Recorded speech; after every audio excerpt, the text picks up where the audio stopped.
కాంగ్రెస్ ప్రభుత్వం పోడు భూముల చట్టాల ద్వారా ఎస్టీలకు 2006లో లబ్ధి చేకూర్చిందని మంత్రి సీతక్క తెలిపారు. శాసనసభలో బడ్జెట్ సమావేశాల సందర్భంగా ఆమె మాట్లాడారు. 10 ఏళ్లు అధికారంలో ఉన్న బారాస నేతలు ఎస్టీలకు ఏమీ చేయలేదని విమర్శించారు. 10 ఏళ్ల పాలనలో ఎస్టీలకు ఎన్ని ఉద్యోగాలు ఇచ్చారో, ఎంతమందికి ఇల్లు ఇచ్చారో చెప్పాలని డిమాండ్ చేశారు. తమ బడ్జెట్లో అందరికీ న్యాయం చేస్తున్నట్లు పేర్కొన్నారు. బారాస పాలనలో ఎస్టీలకు ఎలాంటి సౌకర్యాలు కల్పించలేదని సీతక్క విమర్శించారు. సీతక్క తల్లిదండ్రుల పోడు భూములపై సభలో బారాస ఎమ్మెల్యే ప్రశ్నించగా ఆమె స్పందించారు. చట్ట ప్రకారమే వారికి పోడు భూములు హక్కు వచ్చిందన్నారు. ఈ రోజు కూడా తన తండ్రి అడవిలో పనిచేసుకుంటున్నారని చెప్పారు. అడవిని ఆధారంగా చేసుకుని బతికే కుటుంబాలు తమవని పేర్కొన్నారు. కాంగ్రెస్ ప్రభుత్వంలో ఎంతో మంది ప్రజాప్రతినిధులు రైతు బంధు తీసుకుంటున్నారని చెప్పారు. కానీ తాను ఒక ఆదివాసీ అయినందుకే తన తల్లిదండ్రుల పోడు భూముల హక్కులపై బారాస నేతలు పదే పదే ప్రశ్నిస్తున్నారని విమర్శించారు. అధ్యక్ష, మరి ఆయన ఎట్లా మాట్లాడుతున్నాడు? మొత్తముగా గత ప్రభుత్వం ఏం అంటే కాంగ్రెస్ ప్రభుత్వం ఏం చేయలేదు, అప్పుడు ఇప్పుడు మొత్తం మేమే చేసినామని చెప్తున్నారు. ఆ సోదరుడు మొన్ననే టీఆర్ఎస్లో పోయిండు, అప్పటిదాకా కాంగ్రెస్లోనే ఉన్నాడు. అంటే కాంగ్రెస్ ప్రభుత్వం యొక్క కార్యక్రమాలు నచ్చాయి కదా అధ్యక్ష. ఈరోజు ఈ రాజ్యాంగం ద్వారా ఎస్టీ స్టేటస్ ఇచ్చిందే ఎస్సీ ఎస్టీలకు కాంగ్రెస్ ప్రభుత్వం అధ్యక్ష. అదేవిధంగా సోదరికి కూడా రిజర్వేషన్ రావడానికి ఆ రోజు 1976లో ఇందిరమ్మ గారు మరి తీసుకొచ్చినటువంటి రిజర్వేషన్ తోటే ఈరోజు సోదరుడు ఈరోజు ఎమ్మెల్యేగా ఇక్కడ రావడం జరిగింది. ఇంకొకటి, గత ప్రభుత్వం మరి లోకల్ రిజర్వేషన్ కాంగ్రెస్ ప్రభుత్వం తీసేసిందనే విధంగా మాట్లాడారు. గతంలో జీవో నెంబర్ 3 తీసుకొచ్చి ఏజెన్సీ ప్రాంతాలలో ఐటీడీఎల్ ద్వారా వేలాది మందికి ఉద్యోగాలు ఇచ్చిన ఘనత కాంగ్రెస్ ప్రభుత్వంది. కానీ మీరు సరిగ్గా ఆర్గ్యుమెంట్ చేయక అది కోర్టులో పోయింది. మీరు ఇచ్చిన 10% రిజర్వేషన్ కూడా ఎలక్షన్స్ ముందు ఇచ్చారు, అది కూడా ఇవాళ కోర్టులోనే ఉంది సార్. కాబట్టి మాట్లాడేటప్పుడు కూడా కొంచెం ఆలోచించాలి. అదేవిధంగా పోడు భూముల చట్టం వందల సంవత్సరాలుగా అడవులలో బతుకుతున్నటువంటి అణగారిన ఆదివాసీ గిరిజన వర్గాలకు మరి పోడు భూముల చట్టం 2006 ద్వారా హక్కు కల్పించినటువంటి ఘనత శ్రీమతి సోనియా గాంధీ గారు యూపీఏ చైర్పర్సన్గా, అదేవిధంగా ఆనాటి ప్రధానమంత్రి మన్మోహన్ సింగ్ గారు సార్. కాబట్టి ఇంకా కొన్ని మైనార్టీల గురించి మేము వచ్చి 10 నెలలు అయింది, మీరు 10 సంవత్సరాలు అన్నారు. 12% రిజర్వేషన్ ఇస్తా అన్నారు, మరి 10 సంవత్సరాలైనా ఇవ్వలేదు. అది మీరు మాట్లాడాల్సిన అవసరం ఉంది సార్. అదే కాకుండా దళిత బంధు పేరుతోటి మోసం చేసినామన్నారు. ఇందులో ఆల్రెడీ 2000 కోట్ల రూపాయలను ఈ సంవత్సరానికి గాను మరి పెట్టడం జరిగింది. కాబట్టి మేము ప్రవేశపెట్టినటువంటి బడ్జెట్ను కూడా చూసుకొని మాట్లాడితే బాగుంటుంది. అంటే ఓకే అన్న, నేనేం అనడం లేదు, కానీ మేము పెట్టినాం కదా, పెట్టిన వాటిని కూడా మీరు పెట్టలేదు, చేయలేదు అని కాకుండా మంచిని మంచి అనుండ్రి, చెడుని చెడు అనుండ్రి, పాలకు పాలు నీళ్ళకు నీళ్ళు, అంతేగాని అన్నీ ఏం లేదు అంటే మరి అది కూడా కరెక్ట్ కాదు. కాబట్టి మా సోదరుడు కరెక్ట్గా ఆదిలాబాద్ జిల్లాలోనే గత 10 సంవత్సరాలలో మీరు ఎన్ని వేల మంది గిరిజన నిరుద్యోగ యువకులకు ఉద్యోగాలు ఇచ్చిరో చెప్పండి, ఎంతమందికి ఎస్సీ ఎస్టీలకు ఇండ్లు ఇచ్చిరో చెప్పండి, ఎన్ని వేల మందికి నీటి వసతి కల్పించిరో వ్యవసాయానికి చెప్పండి.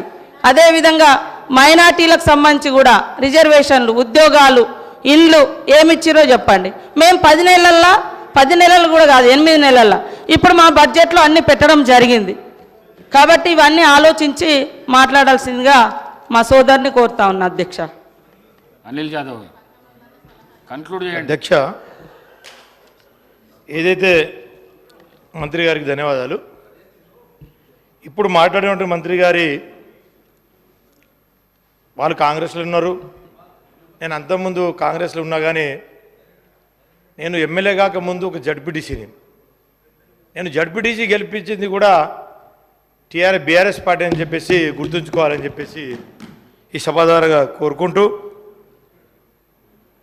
ఇప్పుడు మాట్లాడినటువంటి మంత్రి గారి తల్లిదండ్రులకు కూడా ఆర్ఎఫ్ఆర్ పట్టాలు ఇచ్చింది కేసీఆర్ గారు అని చెప్పేసి గుర్తుంచుకోవాలని చెప్పేసి సభాధారగా తెలియజేస్తున్నాం.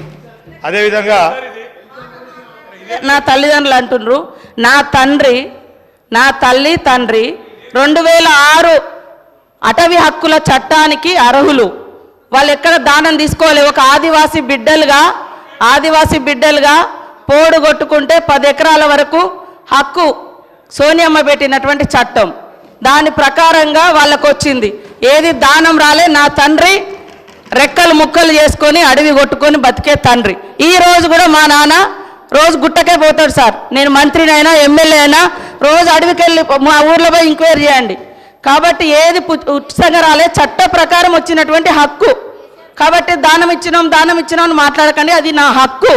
ఆదివాసీ బిడ్డగా కాంగ్రెస్ ప్రభుత్వం పెట్టినటువంటి హక్కు ప్రకారం నా తండ్రికి పోడు భూముల పట్టా హక్కు వచ్చింది. అది కూడా మీ ప్రభుత్వం వచ్చిన తర్వాత 10 ఏళ్ల తర్వాత ఎన్నికల ముందు మీరు తీసుకున్నారు. అప్పటిదాకా చాలామంది గిరిజనులకు పట్టాలు రాక ఇబ్బంది పడ్డమాట వాస్తవము. కాబట్టి ఈరోజు కూడా మరి కాంగ్రెస్ ప్రభుత్వంలో మీరు రైతు బంధు తీసుకునేటోళ్ళు ఎమ్మెల్యేలు మంత్రులు ఉన్నారు. అదేవిధంగా ఇంకా రకరకాల స్కీమ్స్ తీసుకుంటూ ఉన్నారు. అంటే ఒక ఆదివాసిని అయినందుకేనా సార్ పదే పదే ఈ ఎమ్మెల్యే తల్లిదండ్రులకు ఇచ్చినాము, ఎమ్మెల్యే తల్లిదండ్రులకు ఇచ్చినామని చెప్తారు. అది నా హక్కు. నేను ఎమ్మెల్యే కాకముందు నుంచి కూడా నా తండ్రి నా తల్లి అడవిని ఆధారంగా చేసుకొని బతికే కుటుంబాలు మావి. కాబట్టి ఆ క్రమంలో వచ్చినటువంటి తప్ప అది పుణ్యానికి దానంగా రాలే. అందుకనే ఇంకోసారి ఇక్కడ ఉన్నటువంటి ఎమ్మెల్యేలు కూడా మాజీ మంత్రులు కూడా మరి ఈ రాష్ట్రంలో రైతు బంధు ఎందుకు తీసుకున్నారు? అది ప్రజలది. ఇంకా ఇది నా తండ్రి గుట్టను చెట్టును పుట్టను రెక్కలు ముక్కలు చేసుకొని కొట్టుకున్నాయి సార్. ఇది అడవి కొట్టుకున్నారు. అది ఆదివాసీ బిడ్డలుగా మాకు వచ్చినటువంటి సాంప్రదాయపు హక్కు సార్. అది గౌరవనీయులు సోదరిమణి కోవలక్ష్మి గారు మాట్లాడినట్టుగా మరి కాంగ్రెస్ పార్టీ ఎప్పుడు కూడా మహిళా ఓరియంటెడ్ పార్టీ సార్. ఇందిరాగాంధీ గారి కాడ నుంచి ఈరోజు సోనియమ్మ వరకు మహిళల్ని ప్రోత్సహించే పార్టీ. అదేవిధంగా కాంగ్రెస్ పార్టీ అంటేనే వెనుకబడ్డటువంటి ఎస్సీ ఎస్టీ బడుగు బలహీన వర్గాల అభివృద్ధి కోసము రాజ్యాంగం ద్వారా కానీ లేదా ఇతరత్ర ప్రత్యేకమైనటువంటి చట్టాలు జీవోలు పథకాలు తీసుకొచ్చినటువంటి పార్టీ కూడా కాంగ్రెస్ పార్టీనే సార్. ముఖ్యంగా రిజర్వేషన్స్ ఎస్సీ ఎస్టీలకి ఇవ్వడం మూలంగానే ఈరోజు నాలాంటి వాళ్ళం ఈ చట్టసభల్లోకి 3 సార్లు ఎన్నికయ్యేటువంటి అవకాశం కూడా రావడం జరిగింది సార్. ముఖ్యంగా మహిళా విద్యా అభివృద్ధికి సంబంధించి ఖచ్చితంగా మేమందరం కూడా ఆ రోజు కాంగ్రెస్ ప్రభుత్వం పెట్టినటువంటి ఎస్టీ హాస్టల్స్లలో చదువుకొని వచ్చినటువంటి వాళ్ళమే. ఎస్టీ హాస్టల్స్తో పాటు ముఖ్యంగా ట్రైబల్ ఏరియాలలో ఐటీడీఎల్ తీసుకురావడం మూలంగా మరి విద్యా అభివృద్ధి జరిగింది. అదే కాకుండా ఐటీడీఎల ద్వారా చాలామంది లోకల్ పిల్లలకు కూడా మరి పెద్దలు గౌరవనీయులు స్వర్గీయ భీమరావు గారు మంత్రిగా ఉన్న టైంలో కూడా మరి చిన్న అంటే 7th 10th ఇంటర్ చదివినటువంటి వాళ్ళకు కూడా ఉద్యోగ అవకాశాలు కల్పించారు సార్. ఎందుకంటే గిరిజన పిల్లలు చదువుకోవాలంటే వాళ్ళ దాంట్లో ఎవరో ఒకరు చదువుకోవాలి, ఉద్యోగం చేస్తే ఉద్యోగాలు వస్తాయి, మన సమాజం బాగుంటుందని అప్పుడు ఎక్కడికక్కడ స్కూల్స్ కట్టేయడం కానీ లోకల్ మరి డెవలప్మెంట్ కానీ లోకల్ వాళ్ళకే అవకాశం ఇచ్చారు సార్. ఇప్పుడు గత 5-6 ఏళ్ళుగా ఒక్క ఉద్యోగం కూడా రాలే. అక్కగారికి కూడా తెలుసు, లక్ష్మక్క గారికి. అదేవిధంగా మరి ఇంకా కేసీఆర్ కిట్ విషయంలో సార్ వాస్తవానికి మొన్న సీఎం గారు కూడా చెప్పడం జరిగింది. దాంట్లో కొన్ని మరి అవకతవకలు జరిగినాయని. కాబట్టి మంచి ఏదున్నా తప్పకుండా ప్రజలకు ఉపయోగపడేది తీసుకుంటామని తెలియజేస్తూ ఉన్నాం సార్. ఇచ్చిన ప్రతి వాగ్దానాన్ని కూడా ఒకటొకటి చేస్తాం, నిలబెట్టుకుంటాం. ఉన్నటువంటి ఆర్థిక వ్యవస్థ వీటన్నిటి ఇప్పుడు ఈరోజు ప్రయారిటీగా రైతు రుణమాఫీకే 31,000 కోట్లను పెట్టడం జరుగుతుంది.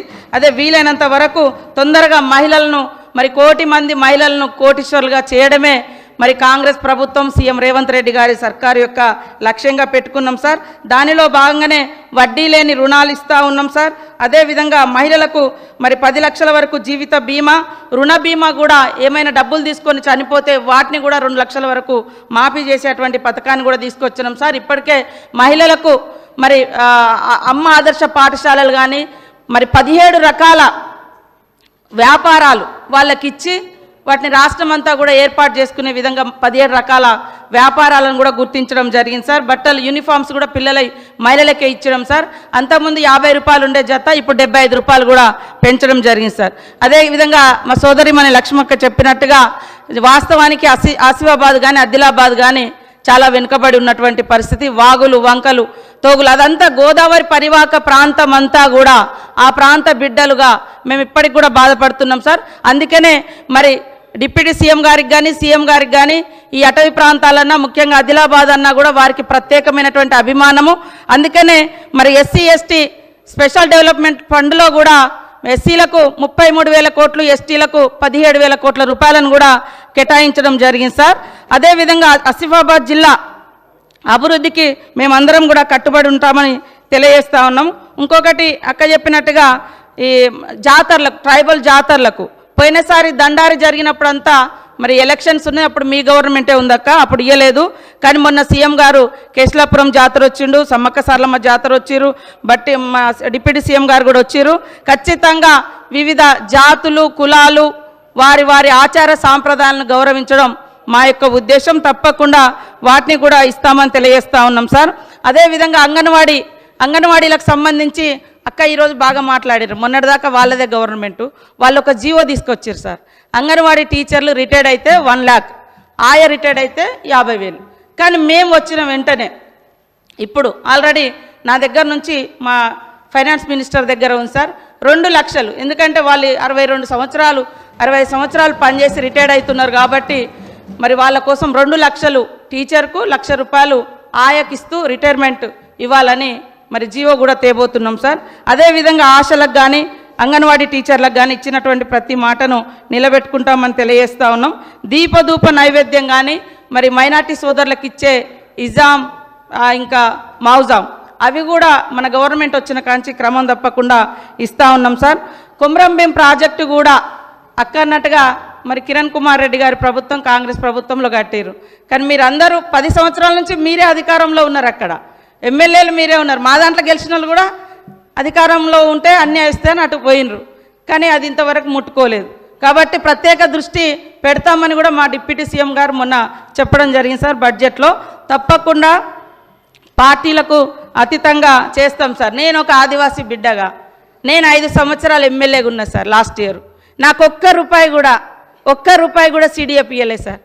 మస్తు బాధ అనిపించింది. కోర్టులో కూడా నేను వేసిన సార్, కోర్టు మెట్లు ఎక్కిన సార్. కాబట్టి నేను అట్లా అనట్లేదు, కానీ నాకు బాధ అనిపించింది. కానీ ఎప్పుడు నేను అసెంబ్లీలో మిమ్మల్ని దూషించలేదు, ద్వేషించలేదు. జస్ట్ ఏ సబ్జెక్ట్ ఉంటే అదే మాట్లాడినా. ఈరోజు కూడా సార్ నా తండ్రికి సంబంధించి పదే ఆ రోజు మా ఇంటికి పోయి ఇచ్చారు సార్, ఎకరం 17 గుంటలు. ఆయన ఎప్పుడో నేను చిన్నగా ఉన్నప్పుడు కూడా కమ్యూనిస్టుల నాయకత్వంలో పోరాడి పోడు భూముల కోసం పోరాటం చేసి జైలు కూడా పోయొచ్చింది సార్ ఒకప్పుడు.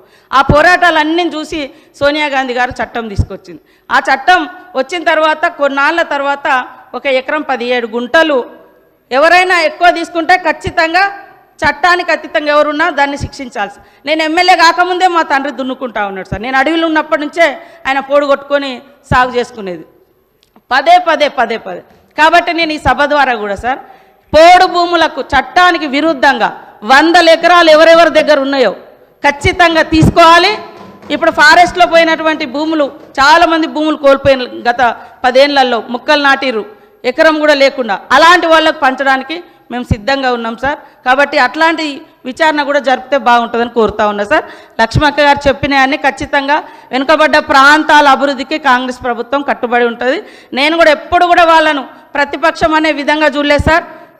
మన సీసీ రోడ్లు వచ్చినా ఏ వచ్చినా వాళ్లకు మరి మాకు అన్నట్టుగా ఎవరిది వాళ్ళకి ఇచ్చినా. కానీ నేనైతే 5 ఏళ్ళు ఒక్క రూపాయి కూడా సిడిఎఫ్ ఇవ్వలేదు సార్. నాకు అది బాధ అనిపించింది.